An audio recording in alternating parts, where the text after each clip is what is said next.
lors de ce dernier voyage, effectivement, il m'est arrivé ce qu'on peut appeler une mésaventure. J'ai été interpellé par les militaires en possession d'un drone. Et puis au final, je suis resté enfermé en Égypte 2 mois et demi.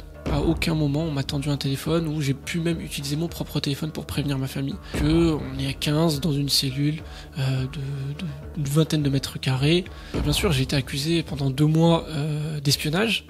Et ensuite, pendant 2 semaines, j'ai été accusé de terrorisme.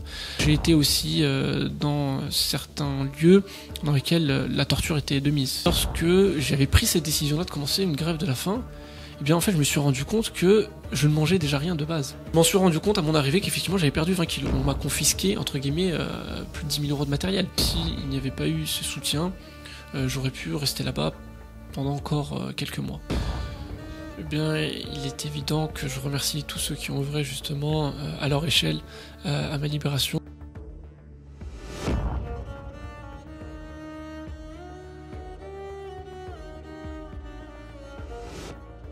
Bonjour Zakaria, Sullivan, Jousse, conseiller municipal de la ville Sevran, également responsable associatif. Je vais au respect de la dignité humaine et de l'égalité devant la loi. Je vais te laisser le soin de te présenter à nos téléspectateurs, s'il te plaît. Bonjour Sullivan, je m'appelle Zakaria, j'ai 25 ans, je suis élu municipal au sein de la ville de Mitry-Mory en Seine-et-Marne. Je suis à la tête d'un petit cabinet de conseil, je suis passionné d'aéronautique et... également secrétaire général d'une association. Également secrétaire général effectivement de l'association Hope, Hommes œuvrant pour la paix et l'égalité, depuis un peu plus de 3 ans maintenant.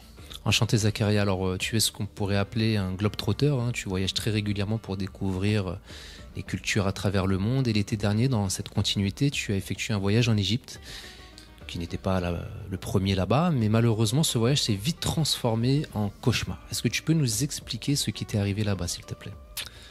Alors effectivement, j'ai pris cette habitude de voyager depuis assez jeune. J'ai commencé les voyages assez tôt, à 15 ans. J'ai voyagé dans pas mal de pays. Effectivement, durant cette période un peu difficile du Covid en France, j'ai décidé de partir à la recherche d'un peu plus de soleil, un peu plus d'exotisme en Égypte. C'était pas mon premier voyage en Égypte. Je m'y étais déjà rendu à plusieurs reprises pour des petites vacances, 1 semaine, 2 semaines, par petites périodes. Et lors de ce dernier voyage, effectivement, il m'est arrivé ce qu'on peut appeler une mésaventure. J'ai été interpellé par des forces du pays, donc les militaires, en possession d'un drone. Un petit drone de prise de vue, hein, quelque chose d'assez simple. Est-ce que tu as pour habitude de ramener des souvenirs de tes voyages ? Tout à fait, j'ai l'habitude de réaliser des petites vidéos que je publie sur internet, sur divers réseaux sociaux. Et cette fois-ci, eh bien, ce drone m'a valu pas mal de soucis, puisqu'il s'avère qu'il est interdit d'utiliser un drone en Égypte sans avoir une licence au préalable, sans avoir une autorisation. Tu étais au courant de cette législation Alors particulière ? non, je n'étais pas au courant. J'ai pas été au courant, j'ai pas été mis au courant, j'ai pas pris la peine de faire des recherches à ce sujet-là. D'autant plus que à l'arrivée dans le pays, donc ce drone a été inspecté au niveau de l'aéroport. Il a été vu par des policiers qui à aucun moment m'ont signalé qu'effectivement il fallait un permis pour faire voler ce drone. D'accord. Donc voilà. Donc tu t'es fait interpeller par les militaires sur place. Tout à fait. À ce moment-là, qu'est-ce qui se passe dans ta tête ? Qu'est-ce que tu te dis ? Alors à ce moment-là, je me dis que c'est tout à fait normal, que c'est un pays qui a quelques soucis de terrorisme, notamment, qui a des soucis avec sa population intérieure, qui a des soucis avec l'extérieur aussi. Donc je me dis que c'est tout à fait normal que je sois contrôlé, qu'il y ait un contrôle du contenu de mon drone qui soit effectué. Donc j'obtempère, hein, c'est quelque chose pour moi de complètement normal. Je me dis qu'ils vont analyser, ils vont prendre le temps d'analyser le contenu du drone, voir si j'ai pas filmé de choses interdites, de sites sensibles, de bases militaires, etc. Ça c'est quelque chose qui est logique, hein, c'est quelque chose qui est parfaitement compréhensible. Donc à ce moment-là, lorsque je me fais interpeller, je me dis que bon bah ça risque de prendre une petite journée ou 2, quoi. Maximum. C'est ça. Et que tu seras libéré rapidement. Tout à fait, exactement. Et qu'est-ce qui se passe par la suite ? Eh bien, je me rends compte que ça prend pas une journée ou 2, qu'on commence à m'annoncer des délais de 3-4 jours, puis de 1 semaine, puis de 2 semaines. Et puis au final, je suis resté enfermé en Égypte 2 mois et demi. 2 mois et demi. 2 mois et demi, tout à fait, oui. Et lorsque tu voyais le temps passer comme ça et que la libération n'était pas effective, ni même envisagée, qu'est-ce que tu te dis à ce moment-là quand tu es en détention ? Grosse pression psychologique, gros malaise, hein, c'est quelque chose d'assez difficile à concevoir, de rester dans une prison sans avoir, sans voir la lumière au bout du tunnel, hein, sans voir de sortie, sans avoir une deadline non plus. Sans avoir de deadline, sans savoir ce qui est en train de se passer. Est-ce qu'ils ont trouvé quelque chose au final? Peut-être que par mégarde, j'ai filmé quelque chose d'interdit sans le savoir. On se pose énormément de questions, le cerveau fonctionne énormément, on se pose aussi énormément de questions, donc c'est assez difficile. Et à ce moment-là, est-ce que tu as pu contacter un membre de ta famille pour prévenir? Comment ça s'est déroulé à ce niveau-là? Alors j'ai mis très très longtemps avant de pouvoir contacter les membres de ma famille, puisque à aucun moment on m'a tendu un téléphone, ou j'ai pu même utiliser mon propre téléphone pour prévenir ma famille. L'ensemble de mon matériel informatique, de prise de vue et mon téléphone en l'occurrence ont été confisqués dès le départ. D'accord. Donc j'y ai pas eu accès et jusqu'à présent j'ai toujours pas récupéré ce matériel. Alors, donc tu as été mis en détention là-bas, avec des renouvellements, tu disais chaque jour ou toutes les 2 semaines, etc. Est-ce que tu peux nous parler un petit peu de tes conditions de détention là-bas en Égypte? Alors, c'est des conditions qu'on peut qualifier d'assez difficiles, puisque on est à 15 dans une cellule d'une vingtaine de mètres carrés, une proximité, une certaine, un partage de la vie de tous les jours qui est assez difficile, surtout quand on n'est pas dans son pays, qu'on ne parle pas la même langue, avec des personnes qui sont pas forcément ce qu'on pourrait appeler des personnes fréquentables. La plupart des gens étaient là pour des trafics de drogue, une personne qui était là aussi, un co-détenu qui était là pour meurtre. Donc c'est des conditions assez difficiles. Tu as rencontré des problèmes avec tes co-détenus? Au départ, oui, c'est très difficile de se faire accepter comme ça dès le départ, surtout quand on est un étranger, quand on ne parle pas la langue, c'est très difficile. On fait usage de diplomatie, on essaie de trouver des petits axes sur lesquels travailler pour, assouplir ces relations et faire en sorte d'être mieux accepté par le groupe. C'est ce qui m'a pas mal occupé derrière les premières semaines. Et voilà. Et est-ce que toi, qui es secrétaire général d'une association sur les droits de l'homme, est-ce que tu dirais que l'Égypte fait clairement entrave à ces droits de l'homme et à la dignité humaine en détenant des prisonniers dans de telles conditions? Alors les conditions de détention sont effectivement à reprocher, à revoir. En tout cas, c'est pas humain. On va dire que il y a énormément de choses à dire sur ça. Mais ce qui m'a le plus interpellé, c'est que j'ai rencontré des détenus, que ce soit dans cette fameuse cellule entrant sortant dans laquelle j'ai passé mes 2 dernières semaines, ou lors de mes apparitions au tribunal. J'ai rencontré énormément de personnes qui étaient là pour des motifs vraiment, extrêmement basiques. Et il y a énormément de gens qui sont là-bas pour... Enfin, ces personnes-là sont qualifiées d'opposants politiques. D'accord. Mais c'est pas des opposants politiques comme on pourrait vraiment voir ici en France, c'est-à-dire des gens qui ont des vrais rôles politiques dans des partis, etc. Simplement des gens qui ont marché par exemple lors d'une manifestation. J'ai eu le cas de 2 personnes qui ont simplement marché lors d'une manifestation. Ils ont été arrêtés pendant cette manifestation, simplement pour avoir manifesté. Et ça faisait à peu près 7 ans qu'ils étaient en prison. 7 ans. Wow. 7 ans de prison pour avoir manifesté, pour son avoir mécontentement. Simplement manifesté et montrer un mécontentement politique. J'ai trouvé que c'était quand même sacrément disproportionné. Et c'est là où on peut réellement parler d'atteinte aux droits de l'homme, puisque la liberté de manifester, la liberté de montrer son mécontentement, c'est quelque chose qui normalement est acquis. Pour la plupart des gens. Est-ce que toi, te concernant, tu as subi des interrogatoires ou des séances un petit peu plus difficiles à vivre que cette détention avec tes collègues? Bien sûr, j'ai été accusé pendant 2 mois d'espionnage. Et ensuite, pendant 2 semaines, j'ai été accusé de terrorisme en fonction des services par lesquels je gravitais. Donc au départ, j'étais sous l'égide de l'équivalent de leur DGSE, donc le renseignement militaire, et qui eux s'occupent justement de ces affaires-là d'espionnage. Et effectivement, j'ai été, durant mes interrogatoires, menotté, les yeux bandés, mis dans une cellule pendant plusieurs heures seul. Quand je dis plusieurs heures, c'était 12, 13, 14 heures parfois. Sans nourriture, on m'apportait pas de nourriture, j'avais pas la possibilité de sortir aux toilettes aussi. Et donc c'est ces périodes, on va dire assez longues, sont selon moi, voilà, des moyens de faire craquer un peu la personne pour se dire, voilà, va essayer, pour essayer d'extirper un certain nombre d'informations. Voilà, certaines informations. J'ai été aussi dans certains lieux dans lesquels la torture était de mise. C'était quelque chose de... Moi, personnellement, je n'ai pas été torturé, mais j'ai entendu, au travers de la porte de la cellule, j'ai entendu des gens crier, j'entendais des détenus souffrir. Qu'est-ce qui se passe à ce moment dans ta tête? Est-ce que tu t'es dit, est-ce que c'est ce qui m'attend, c'est ce que la prochaine étape, est-ce qu'ils vont en arriver jusqu'à là ou...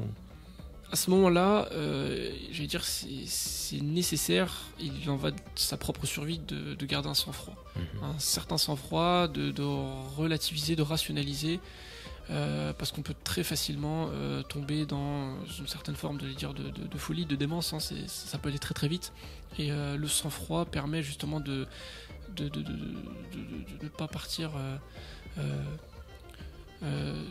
sur certains domaines, on va dire, qu'on pourrait plus contrôler.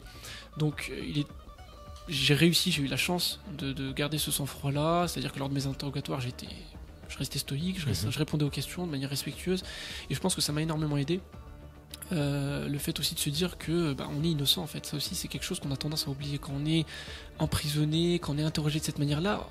Arrivé à un certain moment, on peut se dire, mais en fait, non, j'ai peut-être fait quelque chose, je suis pas si innocent que ça, et on doute soi-même de sa propre... On y reviendra après, mais c'est vrai que tu as été innocenté par la justice, on va revenir juste après. Je voulais savoir si tu avais pu avoir des visites, recevoir des visites de la famille, de tes proches là-bas en Égypte. Est-ce que des personnes ont fait le déplacement? Là aussi, ça a été très difficile. J'ai reçu ma première visite après 1 mois de détention, celle de mon frère qui est venu en Égypte spécialement pour me soutenir. Il est parti rencontrer donc le consul français en Égypte, basé en Égypte, qui lui par la suite est venu aussi me rendre visite à 2 reprises. Donc j'ai eu quelques petites visites effectivement qui m'ont permis de tenir un peu plus longtemps. Et à ce moment-là, tu pouvais aussi appeler un peu plus ta famille, ou comment ça s'est déroulé? Il y avait des téléphones dans la prison? Est-ce que tu avais accès à ce genre de technologie pour pouvoir contacter ta famille? Là aussi, après plusieurs jours dans ma cellule, j'ai été mis dans la confidence, parce que c'est bon, j'avais réussi à rentrer dans le groupe, et on m'a dit qu'effectivement il y avait des téléphones qui étaient cachés au sein de la cellule. Donc j'ai pu prendre contact avec ma famille au travers de WhatsApp notamment, et envoyer quelques petits messages par-ci par-là pour donner des nouvelles. Qui devait légèrement les rassurer, tout en sachant que c'est quand même très préoccupant quand on sait qu'un membre de sa famille est détenu dans de telles conditions. C'est ça. Les rassurer et ne pas les rassurer à la fois, puisque voilà, on prend conscience de la gravité de la situation, on se dit effectivement, des accusations d'espionnage, c'est pas anodin, surtout dans un pays ultra militarisé comme l'Égypte, et que ça peut effectivement déboucher vers des problèmes un peu plus graves s'il y a une vraie mise en accusation, s'il y a des vraies preuves qui commencent à sortir. Voilà, se dire on voit sa vie passer, on se voit passer sa vie là-bas, quoi. On s'imagine des peines de 10 ans, de 15 ans, et c'est ça qui est assez difficile. Et bien heureusement, donc tu as été innocenté le 20 septembre 2021 par la justice égyptienne. Comment tu as accueilli cette décision? Alors, cette décision, j'ai pas pu l'accueillir pour la simple raison qu'on me l'a jamais donnée. À aucun moment j'ai eu une personne ou un avocat qui est venu me dire, monsieur, vous avez été innocenté. On est simplement venu me chercher dans ma cellule, on m'a dit, tu vas sortir. Le fait est que il est assez difficile, dans les conditions dans lesquelles j'étais, de croire en fait les personnes qui travaillent dans la prison, parce qu'il y a énormément de mensonges, énormément de gens qui jouent, j'allais dire, avec votre psyché. Et ça m'est arrivé à plusieurs reprises qu'on vienne et qu'on me dise, en fait, tu vas sortir d'ici 1 heure, on va venir te chercher. En fait, au final, personne n'est jamais venu me chercher. Donc il n'y a pas de confiance. On peut pas prendre, si vous voulez, une parole comme argent comptant. Et c'est là où ça a été très difficile. On m'a dit, Zakaria, tu vas sortir d'ici une petite heure ou 2. Effectivement, on est venu me chercher dans ma cellule. Je suis sorti, mais on m'a ramené dans une autre cellule. La cellule des entrants et des sortants, dans des conditions encore pires que dans la prison. Tout à fait. Là, on parle d'une cellule qui compte une 50aine de personnes à son maximum. Donc il y a des entrées et des sorties, justement. Ça circule énormément. Mais étant donné que ça circule énormément, il n'y a pas de structure au sein de la cellule. Il n'y a pas de confort. Il n'y a pas de propreté. Personne ne s'occupe de la propreté d'une cellule dans laquelle tu ne pouvais même pas y dormir, tu nous disais. C'est ça. C'était très difficile de dormir à même le sol. Pas de couette, pas de drap pour pouvoir mettre ça sur le sol. Est-ce que c'est à ce moment que tu as entamé ta grève de la faim? Alors j'ai entamé ma grève de la faim sur les derniers jours de cette détention, mais ça a été une grève de la faim assez particulière, puisque lorsque j'avais pris cette décision-là de commencer une grève de la faim, eh bien en fait je me suis rendu compte que je ne mangeais déjà rien de base. C'est-à-dire qu'en fait compte tenu du fait que j'avais pas d'argent, en fait on m'avait mis dans une cellule sans argent, j'avais pas accès à mon argent, j'avais pas accès à mes cartes bancaires, j'avais pas la possibilité d'acheter de la nourriture, donc je mangeais en fait, ça m'arrivait de manger des restes, je comptais sur ce que certains co-détenus avaient la bonté de me donner, et je me suis rendu compte qu'en fait je ne mangeais déjà pas. Et c'est à ce moment-là que j'ai eu ce déclic de me dire mais en fait ça fait 2 mois que tu n'as rien mangé. Et tu as souligné que tu as perdu à peu près 20 kilos. Et je m'en suis rendu compte à mon arrivée qu'effectivement j'avais perdu 20 kilos. J'étais à 86 kilos avant de me faire arrêter. Et je suis arrivé, je me suis pesé, la balance m'a indiqué 66 kilos. Pour 1m91. C'est à souligner parce que tu es quand même grand et 66 kilos pour 1m91, c'est quand même très inquiétant. Et je m'en suis rendu compte uniquement à mon arrivée, quoi. Quand on est là-bas, on voit pas. De toute façon, on est dans une cellule, si vous voulez, il y a très peu de lumière naturelle. C'est très difficile de s'ausculter, de regarder son corps. La seule partie de la cellule qui est, on va dire, où on a une certaine intimité, c'est la douche, mais elle est dans l'obscurité totale, il n'y a pas de lumière, on est dans le noir, quand on se douche on est dans le noir, donc du coup on n'a pas la possibilité de voir son corps, on n'a pas de miroir. Et puis on est un peu préoccupé par autre chose que son aspect physique. Exactement. Et donc ces conditions ont duré 2 semaines, donc 2 semaines après ton acquittement par la justice dont tu n'avais pas connaissance, tu es resté dans cette cellule des entrants et des sortants, tout à fait, de manière totalement arbitraire. Et 2 semaines après, on va dire enfin la libération, c'est-à-dire que tu es conduit dans un avion pour pouvoir, entre guillemets, être expulsé d'Égypte, parce que c'est les termes qui ont été employés. À ce moment-là, quand tu es dans l'avion, qu'est-ce que tu te dis ? J'idéalisais ce moment pendant ma détention. C'est ça qu'il faut savoir. Pendant ma détention, j'ai longtemps pensé au moment où j'allais sortir, où j'allais être enfin libre. Je l'idéalisais, je me disais, mais ça va être comme une renaissance, ça va être quelque chose de magnifique, tu vas sentir une joie incroyable. Et à mon grand étonnement, justement, en étant dans cet avion, et même plusieurs jours après, je ressentais rien en fait. J'avais vraiment aucun goût de la liberté, aucun plaisir. Tu disais même que tu ne te rendais même pas compte, t'avais encore plein de doutes en toi, même que lorsque tu étais dans l'avion, t'avais peur même qu'on vienne te rechercher, qu'on te remette en cellule. Tout à fait, exactement. Il y a cette inertie qui est restée de la détention, qui m'a accompagné pendant plusieurs jours, et j'en garde encore certaines traces encore aujourd'hui. Mais donc c'est pas une explosion de joie comme on peut l'imaginer. Non, il y a beaucoup de choses qu'on ramène avec soi de la détention et qui pèsent. Et lorsque tu rentres en France, donc c'est dans la nuit du jeudi au vendredi, entre le 30 septembre et le 1er octobre, tu es accueilli par tes proches, ta famille, tes amis. Tout à fait. Même là, il y a quand même un peu d'émotion quand même à ce moment-là. Il y a un peu d'émotion, je me rends compte de l'ampleur de cette affaire aussi, parce que en détention, je m'étais pas rendu compte de l'ampleur de cette affaire, du nombre de personnes qui m'ont soutenu, du nombre de personnes qui ont œuvré justement à distance pour que je puisse sortir, qui ont tenté des actions. Et je découvre justement tout ça, je découvre une histoire qui me dépasse. Et voilà, petit à petit, on construit son retour à la vie normale. C'est ça, exactement. Justement, on va parler de tes proches qui ont été d'un grand soutien pour toi dans cette épreuve. Il y a également tes collègues élus de la ville de Mitry Mory qui se sont mobilisés pour ta libération après ton acquittement par la justice. Est-ce que tu peux nous expliquer comment s'est manifesté le soutien de toutes ces personnes à ton endroit, s'il te plaît ? Alors, principalement, ça s'est manifesté par des prises de contact avec des autorités, que ce soit des députés, des sénateurs, que ce soit des diverses ambassades et consulats intéressés, donc le consulat égyptien à Paris et le consulat français au Caire. Ça a été des coups de téléphone, ça a été des lettres envoyées, ça a été une manifestation même devant l'ambassade égyptienne à Paris pour demander ma libération. Donc ça a été énormément d'actions comme ça, concrètes, qui ont facilité grandement ma libération, même si on n'a pas de preuves directes de ça. Je sais de manière, acquise, que s'il n'y avait pas eu ce soutien, j'aurais pu rester là-bas pendant encore quelques mois. Tu t'attendais à autant de soutien de la part de tes proches, y compris des élus de la ville de Mitry Mory, avec Madame le maire en première ligne ? Alors je vais pas dire que je m'y attendais, mais je l'espérais. C'était quelque chose que je souhaitais au fond de moi. Je me disais, voilà, j'espère vraiment que certaines personnes vont œuvrer pour m'aider, parce que on se retrouve seul, quoi, et c'est assez compliqué. Donc on attend cette solidarité, on est dans une position justement où on espère une aide d'autrui, oui, tout à fait. Et comment tu expliquerais, si tu arrives à te l'expliquer, que les autorités françaises n'aient pas agi plus et plus tôt pour ta libération? Alors les autorités françaises n'ont pas agi plus tôt et de manière plus, j'allais dire, virulente pour ma libération, puisque cette intervention rapide et directe aurait pu me desservir. Il faut bien comprendre que moi j'ai été accusé d'espionnage. Et étant ressortissant français, si l'ambassade avait pris des mesures trop radicales pour demander ma libération au départ, eh bien, ça aurait pu me desservir. Accentuer les suspicions. Ça aurait pu accentuer les suspicions. L'État égyptien est un État avant tout paranoïaque. C'est un État qui a extrêmement peur. Donc la moindre action aurait pu être interprétée en ma défaveur.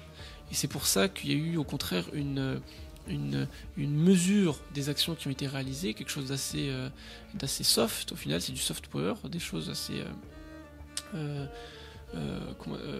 beaucoup plus délicates qui ont été effectuées, comme par exemple des visites, le fait que le consul soit déplacé pour me rendre visite à 2-3 reprises, qu'il reste avec moi pendant 1h30, 2 heures, c'est un signal, si vous voulez, discret, qui est envoyé aux autorités égyptiennes. Pourquoi voilà, on a un ressortissant français, on se soucie de son état de santé, on se soucie de sa situation, on lui ramène des livres, on n'a pas envie qu'il s'ennuie, on souhaite sa libération. Voilà, c'est un message subtil qui est envoyé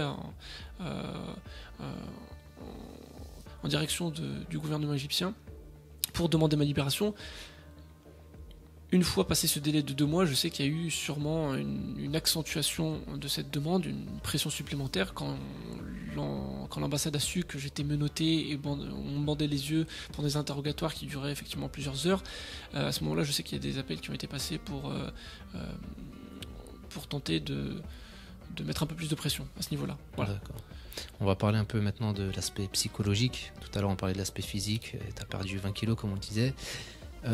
Au-delà donc de cet aspect physique, quelle trace tout cet épisode, on va dire, toute cette mésaventure, pour reprendre ton terme de tout à l'heure, a laissé au sein de... Alors, à l'inverse justement d'une perte de poids, où on peut facilement monter sur une balance et voir qu'on a perdu tant de kilos, les traces psychologiques et les divers, j'allais dire, problèmes à cette échelle-là sont difficilement mesurables. C'est quelque chose qu'on voit pas tout de suite, c'est quelque chose qu'on mesure pas forcément, ça prend du temps. Aujourd'hui, je me sens assez bien, je vais pas dire que voilà, j'ai un... Tu m'impressionnes par ta sérénité et ton calme, parce que tu en parles avec un tel recul et une telle sérénité que c'en est très surprenant en tout cas. La solution, la clé que j'utilise, c'est de me considérer comme chanceux. 2 mois et demi, c'est à la fois très long et à la fois très court. Je pense notamment à un ressortissant français qui lui est emprisonné en Iran pour la possession d'un drone depuis 1 an et demi. Donc les histoires sont effectivement pas forcément les mêmes, mais je me dis quand même que j'ai été chanceux d'avoir un certain soutien, une solidarité qui s'est construite autour de moi, et ça m'aide justement à ne pas me renfermer sur moi-même ou de me dire voilà, j'ai pas eu de chance, il m'est arrivé ci, il m'est arrivé ça, et de pas me plaindre. Maintenant effectivement c'est très difficile psychologiquement, c'est très difficile. Tu y penses encore beaucoup? J'y pense. T'as des flashs il y a des flashs, il y a de la difficulté à s'endormir le soir, il y a une perte de... Il y a ce sentiment de s'être fait agresser, de s'être... comme quand on subit une agression et qu'on se fait voler par... Victime d'injustice. Voilà, une victime, c'est ça, c'est exactement ça. On se sent victime d'injustice. Je pense notamment, bon après c'est effectivement que du matériel, mais on m'a confisqué entre guillemets plus de 10 000 euros de matériel. C'est pas ton ordinateur, ton appareil photo. Tout à fait, plus de 10 000 euros de matériel vidéo, sans aucune procédure. À aucun moment j'ai eu un papier en bonne et due forme disant voilà, ces pièces-là vont être retenues dans le cadre d'une enquête, etc. Non, j'ai été totalement innocenté et tu as été dépossédé de ton matériel. On m'a dépossédé de mon matériel, on m'a dépossédé de ma vie pendant 2 mois et demi. J'ai énormément de clients qui étaient en attente de réponses de ma part. J'allais venir parce que ça a aussi nuit à ton travail. Tu peux en parler un petit peu de ça? Énormément nuit financièrement. Voilà, ça porte un coup, puisque quand on n'a pas la possibilité de prévenir ses proches, on n'a pas la possibilité de prévenir ses collaborateurs avec lesquels on travaille, on se retrouve dans des situations très compliquées où on a des clients qui pensent qu'on les a lâchés, qu'on ne veut plus travailler avec eux. Et voilà, aujourd'hui je me retrouve en contentieux avec pas mal de personnes énormément de pénalités, de retards à verser à des clients dont on n'a pas pu délivrer le projet à temps. Exactement. Donc ça met aussi dans une certaine situation, et puis on se dit, voilà, tout ça au nom de quoi quand les choses se font, j'allais dire, de manière un peu plus humaine, on a la possibilité d'envoyer des mails, on a la possibilité d'écrire des lettres, on a la possibilité de prévenir des gens pour organiser justement j'allais dire, un contretemps, un imprévu, etc. Exactement. Le fait que tout s'est fait comme ça de manière complètement opaque et discrète, eh bien c'est assez frustrant. Voilà. C'est vrai que là on voit que tu accumules les préjudices. Il y a le préjudice physique, le préjudice moral, le préjudice matériel, le préjudice financier. Ça fait quand même beaucoup. Comment aujourd'hui tu envisages la suite ? Alors j'ai pas eu le temps d'envisager quoi que ce soit pour l'instant. J'ai même pas eu le temps, si vous voulez, entre guillemets, de me reposer, puisque dès mon retour, voilà, j'ai dû reprendre immédiatement le travail, recontacter mes clients, leur expliquer les situations, trouver des façons d'arranger la situation. Donc voilà, ça pour l'instant ça m'occupe énormément. Je me dis au final c'est une très bonne chose, c'est un mal pour un bien, mais essayer de reconstruire ce qui a été cassé, ce qui a été détruit. Pour l'instant, je me focalise uniquement sur ça. Le reste attendra plus tard. Zakaria, encore une fois, merci beaucoup pour ton témoignage et je te renouvelle mes félicitations pour ton courage et ta résilience. Je te souhaite beaucoup de belles choses pour ton avenir en espérant que les choses pourront rentrer dans l'ordre, que ce soit dans tous les domaines de ta vie de tous les jours. Je remercie aussi tous les membres de ta famille, ton entourage et les élus d'avoir permis ton retour parce qu'on sait que tu es une personne très engagée pour la dignité humaine, pour l'égalité en droit, pour tout ce qui a trait aux valeurs humaines et aux droits de l'homme. Donc je les en remercie beaucoup parce que la société a besoin de personnes comme toi pour incarner cette solidarité de tous les jours. Pour conclure, moi je vais te laisser le mot de la fin et adresser le ou les messages que tu souhaites adresser aux personnes de ton choix. Eh bien, il est évident que je remercie tous ceux qui ont œuvré justement à leur échelle à ma libération, que ce soit ma famille proche, que ce soit mes collègues élus, ma municipalité. C'est des personnes, j'ai déjà eu la possibilité de les en remercier. C'est le genre d'histoire et d'aventure qu'on n'oublie pas. Donc c'est une aventure du cœur, c'est une aventure de l'âme, c'est des choses qui restent profondément ancrées. Et voilà, je pense que c'est un mot de la fin qui me semble être raisonnable, c'est celui du remerciement et c'est celui de la gratitude, avant toute chose. Merci Zakaria, bon courage et à bientôt. Merci. Bien, bonsoir à toutes et à tous. Bienvenue pour ce nouveau conseil municipal de rentrée scolaire. Et dans un autre registre et avec tout autant d'émotions, je suis ravie de pouvoir réaccueillir dans notre conseil municipal Zakaria Arbaoui, notre conseiller municipal qui a vécu des moments d'enfer, disons-le, emprisonné en Égypte alors qu'il était simple touriste, avec la malheureuse détention d'un drone qui lui a valu une suspicion difficile et plus de 2 mois d'emprisonnement. Je voulais à ce titre déjà lui souhaiter la bienvenue dans nos rangs officiellement, mais surtout remercier celles et ceux qui ont fait preuve de mobilisation et de solidarité à son égard, puisque nous l'avons remarqué dans cette période douloureuse, il aura fallu se mobiliser par différents biais pour obtenir que, même une fois les charges levées contre lui, il puisse être libéré. C'est chose faite depuis quelques jours maintenant, donc je suis ravie qu'il ait pu retrouver les siens. J'adresse d'ailleurs à sa famille et proches écoutez, tout notre soutien, parce que je pense que si c'était arrivé à l'un d'entre nous, nous aurions fait la même chose. Et si tu le souhaites, Zakaria, je te laisse volontiers la parole.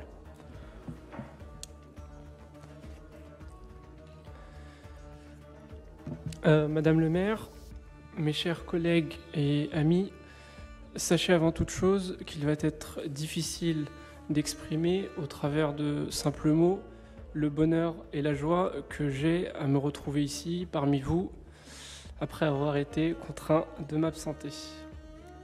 Durant ces 10 dernières semaines, le temps s'est arrêté pour moi. Loin de ma famille, loin de mes amis et de mes repères, j'ai découvert un univers différent, sombre et terrifiant. Ce qu'il m'est cependant possible d'exprimer au travers de mots, par nécessité, par amour et par devoir, ce sont les remerciements que je vous dois. Par votre bienveillance et par votre altruisme, vous avez su redonner ces lettres de noblesse aux notions de solidarité et d'humanisme, notions qui illuminent notre ville et notre quotidien depuis des décennies. Depuis cette contrée lointaine, indifférente à la souffrance des hommes, prisonniers et affaiblis, j'ai pu apercevoir au loin une lumière, la lumière de l'espoir. Vous en avez été la source, l'origine. Mes chers amis, je dois être honnête envers vous. Innocent, assurément, je l'étais. Mais dans un pays où la présomption de culpabilité prévaut, où il est de votre responsabilité de produire la preuve de votre innocence, vos actions et votre soutien m'ont permis de rentrer auprès des miens bien plus promptement que si j'avais été seul. Sans votre mobilisation, je serais probablement encore là-bas. J'ai ma vie durant toujours voulu être une personne généreuse, solidaire et humaine. Cependant, rien ne nous prépare à être, pour un instant, de l'autre côté, du côté de ceux qui tendent la main, ceux qui demandent de l'aide, ceux qui n'ont d'autre choix que de compter sur l'autre. Et c'est peut-être la plus grande leçon qu'il m'ait été donnée. Se rendre compte de sa vulnérabilité, se rendre compte qu'à tout moment sa vie peut basculer et que le seul remède qui existe à cet instant est celui de la solidarité. Voilà pourquoi, aujourd'hui, je souhaite m'inscrire en vous prenant, mes chers amis, comme témoin dans une démarche de promotion des valeurs de notre ville. J'utiliserai la narration de mon histoire comme outil afin de toucher le plus grand nombre de personnes possible. Madame le maire, mes chers compagnons, je ne pourrai de ma vie oublier cet épisode. Ma reconnaissance vous sera éternelle et sachez que vous me trouverez à vos côtés le jour où nécessité il y aura. Mes plus sincères remerciements vont également aux personnes suivantes. Ryan, mon frère, pour ses déplacements, pour son temps, pour son efficacité. Merci frérot. Mon père, pour sa force. Ryan et Kylian, mes amis de longue date. Merci les gars. Anas et Aymen, pour leurs appels qui ont su me remonter le moral. Alain, mon mentor, pour ses conseils, sa mobilisation. Sullivan, ainsi que son équipe municipale à Sevran. Et tous ceux qui me verront dans les prochains jours, afin que je les remercie personnellement. En conclusion, je me permettrai de citer Antoine de Saint-Exupéry qui disait « On ne voit bien qu'avec le cœur. L'essentiel est invisible pour les yeux. » Et c'est bien de cela qu'il s'agit aujourd'hui. Cette aventure, c'est une aventure du cœur, une aventure de l'âme. Je sais que vous y avez été sensible, et ce fut un honneur de pouvoir partager ça avec vous. Merci.